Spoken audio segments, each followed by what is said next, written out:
Hello, welcome everyone. My name is Janet. I'm working through the King James Bible, and today I'm in the book of Samuel, the first book, and we're working through chapters 7, 8 and 9 today. So if you're ready, let's get to it.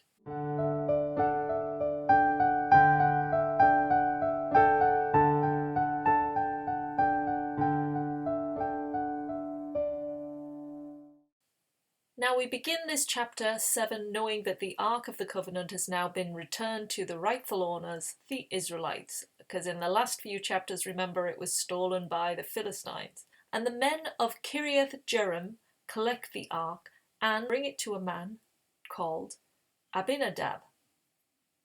Now he consecrates his son Eleazar, and he is then given responsibility to take care of this Ark, and it stays there for 20 years. Now Samuel tells the Israelites they have got to cease worshipping false gods.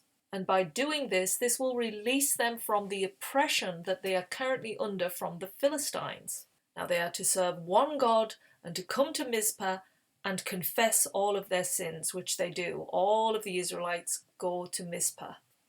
Now while the Israelites are at Mizpah, the Philistines find out and they decide to go and attack them. Because it's perfect, they're all gathered together, why not attack them in that one spot? But God makes this huge noise which startles the Philistines, and it allows the Israelites to counterattack, and they kill and destroy them. So this creates a huge celebration for the Israelites, and to mark this occasion, Samuel gets a rock and he names it Ebenezer and places it between Mizpah and Shen. So this is a monument to their winning battle. So whilst Samuel is judge over the Israelites, we learn that the Philistines never attack them again, and that their homes, their towns are returned to them, and they have peace between the Amorites and the Israelites. And then Samuel spends the rest of his life traveling up and down as a judge, but he always keeps returning back to his hometown of Ramah. And that closes chapter 7. In chapter 8, Samuel is now very old. He's getting to that point where he needs to pass over his leadership role to his sons. And those two sons are Joel and Bijah. But unfortunately, his sons are corrupt. They take bribery, they don't do as they should be doing. They don't lead by example like their father Samuel. And the elders decide to come and tell him this. This is no good. They're not following the laws of God. We need to appoint a king.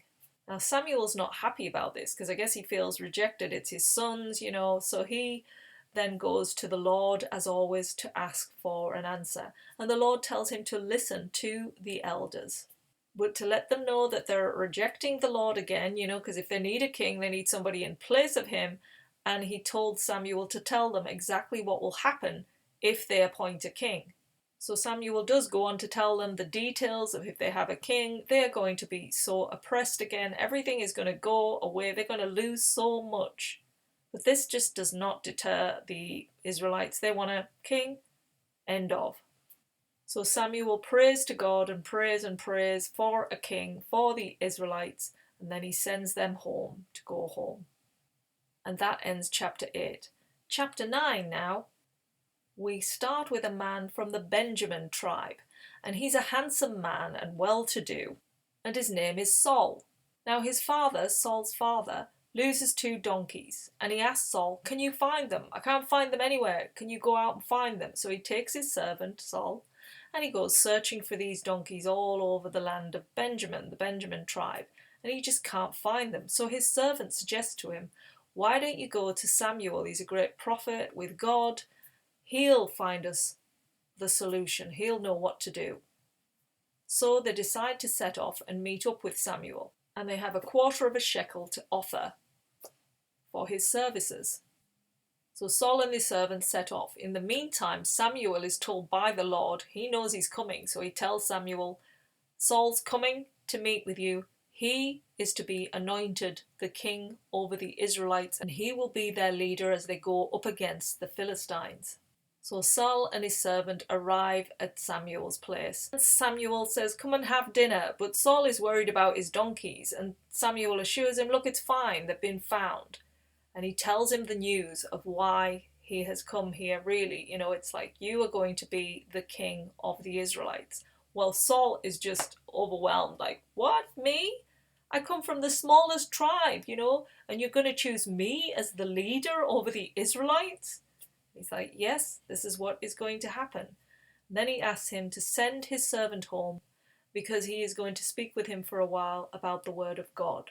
So Saul sends his servant home and they go together and discuss the word of God. And that is where our final chapter today closes. So in these 3 chapters, we've got God back in his holy place. The Ark of the Covenant is that resting place for God amongst the Israelites, so he's back with them.